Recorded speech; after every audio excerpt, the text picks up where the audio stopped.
Put some over here. You're not burned there. I know. Hello, Usually Fanatic Nate coming at you to review a movie that I can easily say I grew up with. I probably saw just maybe 1, 2, 3 years after its release. A movie that I almost saw in the theater. I was at my grandma's and we were in the basement. I can remember this vividly, looking through the Showtime, section of the newspaper and come across basically this image in black and white.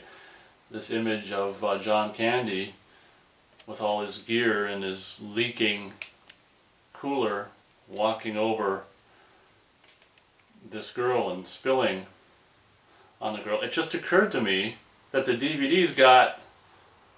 Hold on, I gotta go get the DVD. The DVD has two girls that he's dumping water on. This is probably the original poster art, I would imagine, with the original kind of artwork for the title with the thing circled. Look at that. And then the DVD has that same girl, but there's someone else. I don't know. I'll have to look at the posters online, like the original posters. I mean, this doesn't look, like out of place. So I don't know which artwork is the artwork that it's supposed to be. But this just has one girl being dumped on, and then his daughter over there, and his daughter isn't on this cover, so that's really strange. That's really strange. Interesting.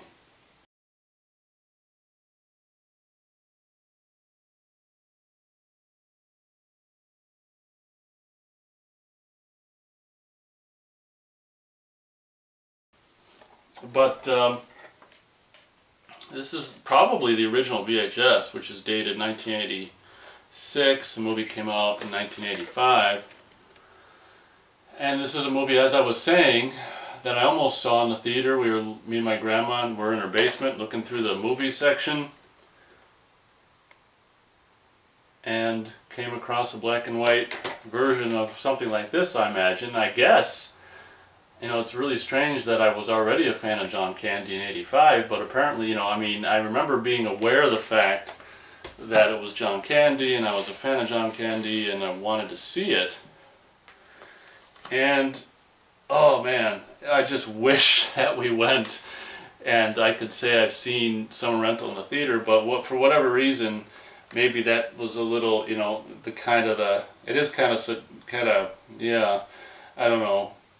Yeah, it's PG, so for whatever reason, maybe Grandma thought, nah, because I don't know how old I would have been then, so, under 10, so maybe she thought maybe there'd be something in it which might have not have been for a kid my age, which kind of glad we didn't, because I can't imagine Grandma during the scene of like, what do you think of these? And where the character shows, John Candy, and then later on everyone else her breast implants. But, we don't see it, but, it's obviously applied. But anyway, on to my review of Summer Rental.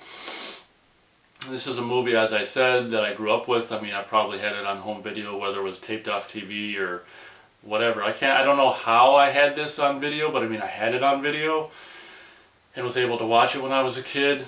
A lot of times we taped things off of TV back then, and obviously a movie like this that's PG wouldn't have had really much. Oh gosh, yeah, I think it was off TV, because I can remember swear words changed or something. Like, Archie, get yourself up here right now, or something like that. So I probably mostly watched, my early years of watching this, probably a recording taped off TV. But it's really strange, because after I watched this movie, and then I watched Great Outdoors recently, which I'll also review after this, I was really curious as to when John Candy was purported to have died, or how old he was, because he looks so young in like Great Outdoors in this movie as well. And it's just like, I looked it up, and he was purported to have died like at age of 43, which, he was born in crap, I can't remember, but if he was 43 in 94, then in 85 he was 34, you know, or when they were making this he was like 33, 34, and it's just really weird because, I mean, how can you be like 33 and have a teenager like his older daughter in this movie is like 16 or 17 years old, so I guess maybe because of his weight they thought he could, you know, pull off older than he was, but it's crazy to think that John Candy's like 33 or 34 in this movie. It would have been more realistic if he didn't have that older daughter. But this movie is basically about John Candy. If you don't know, and even if you do know, I will still say what it's about. John Candy begins the movie, he's a very stressed, what's that called? Air traffic controller. I think he's got over 10 years in the business of being an airplane traffic, I don't know what they're called. What's it say on the back? Air traffic controller. So he's a stressed out air traffic controller who, at the behest of his boss, is told, basically forced onto basically a summer vacation trip down, you know, they're in Georgia or whatever, I think. Are they? Yeah, I think they're in Georgia. So I guess from what I understand, Florida isn't very far from Georgia, maybe a day drive or whatever. So they actually go down to Florida so they can, you know, whatever, swim in the ocean. Not that that's any fun. What with the salt water and the waves and stuff and potential, you know, shark attack or whatever. So it's, you know, obviously National Lampoon's Vacation had already happened, and I think maybe the same year, National Lampoon's European Vacation, maybe, it might be the same year that movie's out, the second Vacation movie. So, you know, John Candy takes his stab at a kind of a family vacation movie, and this has always been one that I kind of regard the first 2/3 as being enjoyable, and then I kind of, when I think about it, it's just like, oh, the last third is kind of a, I mean, I guess I understand it and don't like it at the same time. It's kind of like, but I guess if you really look at it, like, you know, even National Lampoon's Vacation does the same thing, kind of last third of the movie, where it's like, oh, there's, you know, whatever, the marriage is at odds, and is he going to cheat, isn't he, and whatever. So, I mean, I don't know, I guess the thing I kind of don't love about this movie is the fact that, you know, Richard Crenna's character is, you know, becomes the owner of he's this, you know, uptight, just yacht captain who's been winning forever or whatever, or sailboat captain or whatever. So what I don't really like necessarily is towards the end of the movie when they have to, you know, find a way to, I guess it's good and bad, I don't know. So at the end of the day, he takes his family, two daughters and son and wife, to this place, and they basically, and this is just kind of some license. Oh, it should be noted that this movie is directed by Carl Reiner of, you know, The Jerk and The Jerk fame, and Dead Men Don't Wear Plaid and all this kind of stuff. But he doesn't, as far as I can tell, Carl Reiner doesn't make an appearance in this one, which he did in those two movies. So basically, this is kind of some license taken by the filmmakers, where, you know, they arrive at this address of the place, and there's like a key in the mailbox right where the lady said, and it's just like, it turns out to be the wrong house, like the same address, the right address, but the wrong road or whatever.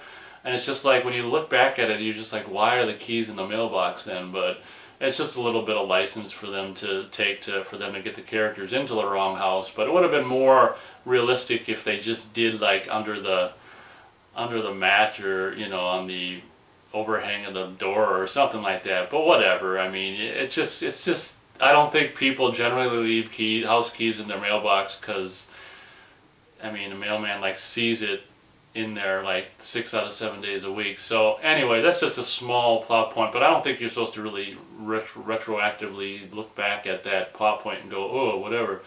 So, you know, the first day or whatever is just like, when they're in the wrong house, it's just like such a nice house, because it's just some rich person's house that lives on the ocean. And it's just like, oh, it's a really great day and stuff. And John Candy gets sunburnt. He just falls asleep in the sun. And it's kind of, geez, you know, he's got to wear this presumably fake sunburn for like maybe the first half of this movie, which kind of gets less and less as the movie goes on. And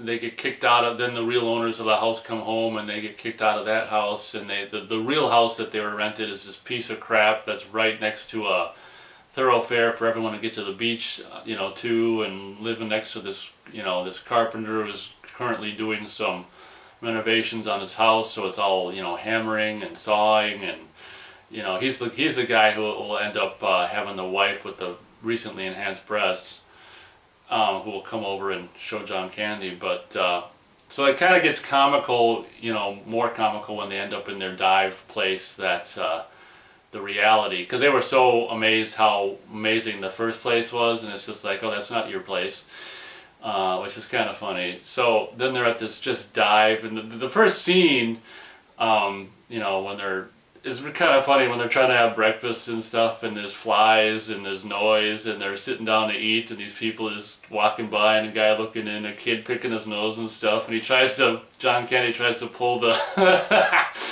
see, I'm laughing right now, the blinds or whatever, the curtains, and it just doesn't work, and oh my gosh, it's funny. And they live right next to a whole gaggle of lifeguards with their whatever jock straps hanging on the line, and which isn't good, because, you know, he feels threatened because he's got like a 16, 17-year-old daughter or whatever. It's the girl who, I don't know if this is before, right around the same time, where she was the girl from Goonies, you know, or whatever. So and then what happens? Oh yeah, he's just, I don't know, trying to do all this summer stuff, and of course this scene is the famous scene where he's like, well, it's not that famous, but he's got all this crap on, and he's going around the beach, and his, you know, the thing pops open and dripping water all over, and just making a mess, and he's kind of trying to play volleyball with his son, and he embarrasses him, and he's trying to play frisbee, and the thing goes you know, under the lovers or whatever, and it's like, your wife's on my whammo. Anyway, let me just, instead of doing a beat by beat, I'll just tell you what I think of this movie. You know, I guess, like I say, I'm torn between, I don't know, you know, and then he looks up, and he sees, John Candy looks up on the ocean and sees a sailboat, and he's like, oh, of course, I'm a sailor, I'm going to take my, you know, son sailing or whatever. So he goes to this place, the Scully's, you know, he's played by Rip Torn. This is the first thing I ever seen Rip Torn in. It's funny how, like, when you see an actor, like, for the first time, it's kind of like, whatever, maybe that's just because this role is so kind of whatever, it's a strong role where he's did the pirate thing really well. It's kind of like, all I see whenever you see that actor after this is just this pirate guy with the hook, you know. Whenever I see Rip Torn, I'm just like, gosh, that's nothing like the Sully character, even though it's just a whatever kind of Halloween dumb character. It's just like, you know, when you see a character or an actor for the first time, and if he leaves such an indelible impression, that leaves an impression. But anyway, oh yeah, he rents a sailboat from this Sully guy and pirate wannabe guy, Rip Torn, and goes out trying to teach his son sailing, and ends up colliding with this Richard Crenna character, who's this snobby, you know, whatever, sailboat champion, who's won the regatta for the, you know, the last several years in a row and stuff. And just by chance later on, towards the last third of the movie, you know, the landlord of the place the John Candy family is renting will die, and Richard, this is kind of contrived, Richard Crenna's character, who he had a run-in with where he smashed into his boat and hurt his, you know, John Candy hurt his knee or whatever. And at the time I had a bad knee too, so I kind of could relate. I'm like, when he's like, oh, my knee, is it your bad one, Dad? Yes. Oh yeah, so Richard Crenna's character ends up owning the property that he's renting, the John Candy and his family are renting. So he, like, because he hurt his, you know, he effed up his boat and ran into a boat and put a hole in Richard Crenna's boat, he's like, I want you and your family out of there. So then John Candy comes up with this great idea that he could actually, Sully's Fish Restaurant's got this kind of old, you know, kind of miniature pirate boat, whatever, hanging off the dock or whatever, called the Barnacle or whatever, and he's like, oh, we could fix this thing up and, you know, basically race Richard Crenna's character in the regatta, and if we, you know, we can make a deal with him, because he'll accept, because there's no way he thinks we could ever win, that if we win, basically we get to stay for an extra week. It's the stakes seem so much higher when you're a kid, and then when you're an adult watching this, you're like, they're just doing this for like a week. You know, I mean, why can't they just go stay? It's just kind of, that's one thing I don't really like about this movie. It's kind of like, did they go through all this trouble to like refurbish this boat and get a sail and all this shit to race this guy on and bust their balls, when they could just, why did just go to a Holiday Inn or something? Just, you don't have to, it's not the place they're staying isn't the only place in Florida to stay. So that's kind of my complaint with the last third of this movie, is like, it's just like, it seems so ridiculous, but whatever. So obviously they face off to Richard Crenna's character, and completely unrealistically, this old freaking just boat of, made of crap and barnacle and whatever, and just with a pair of John Candy's pants put on at the end of the movie, put on the sail to give them some extra speed. Just first time out, they just beat this long-time, regatta champion, which is absolute nonsense, obviously. So, that's, like I say, I kind of regard the first 2/3 of this movie as fun, and then once you get into the whole, oh, let's challenge them to a sailboat race, it's just like kind of whatever and rolls your eyes. It should be noted that this woman who plays his wife was on the first season of Night Court, and I don't know if she quit Night Court to do this movie probably or whatever, because I think the movie came out maybe right, whatever. So it's kind of interesting that John Larroquette as well is in this movie, not playing, of course, whatever his name is in Night Court, but playing whoever he is in this movie, and it's just kind of weird, like, did she get him into this movie or whatever? But what's also kind of funny is she's just really kind of a bit part, which you only really see in one scene really talking, and then I don't think we ever really see him talking again.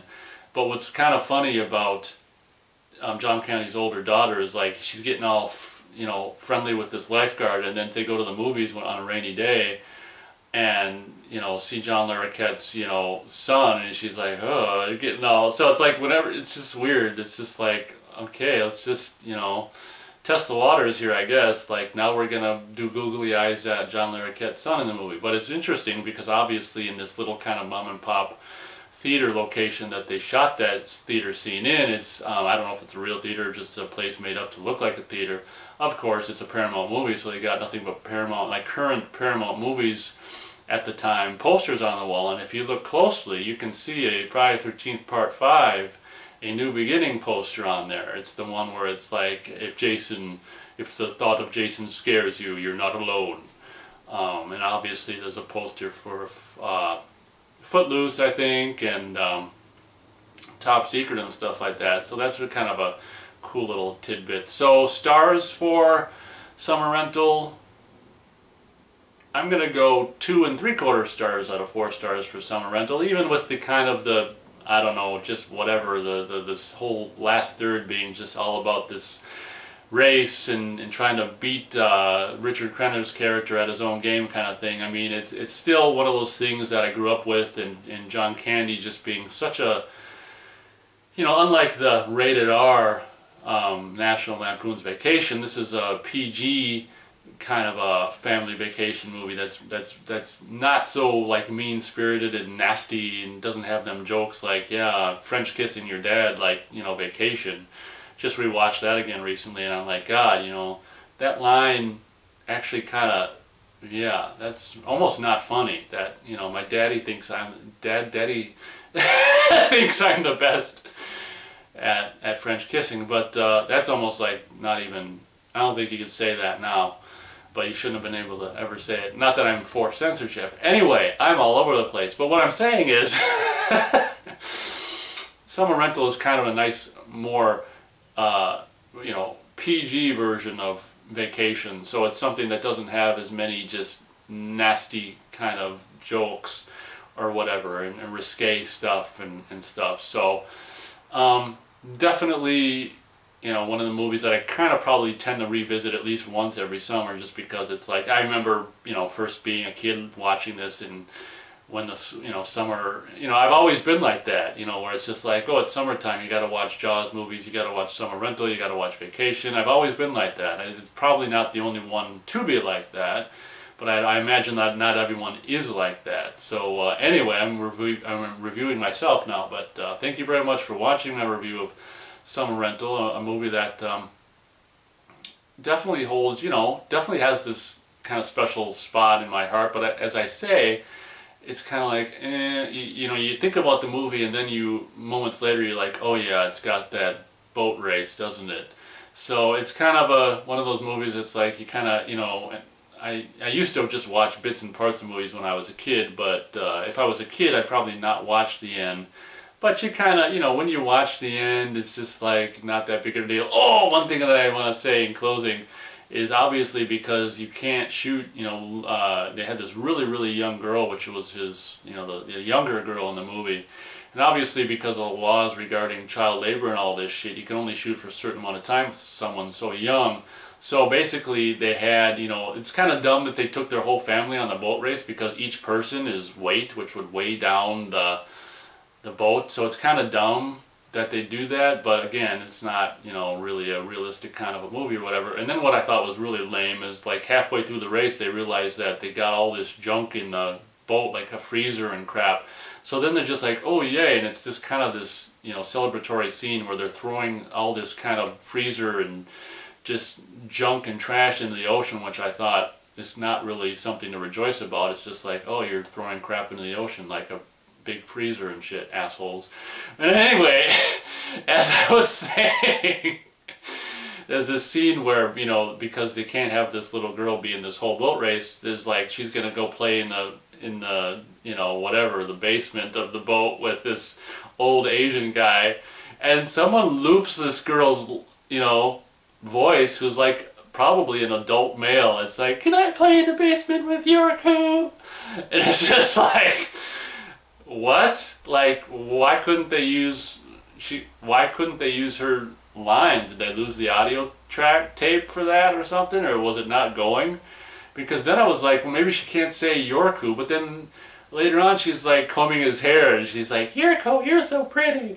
And it's just like, oh my god. So I don't know if that was probably just the sound guy, you know, the mixer's voice or something. It's like, oh shit, I misplaced the audio track for this girl. I'll just put my own voice in here and no one will notice. But anyway, I just had to mention that. It's just like the one part of the movie that's just like, what? You gotta kind of rewind it and be like, okay then. But anyway, thank you very much for watching my review of Summer Rental, and I hope everyone's having a fantabulous summer. I know I am. So, see you next time.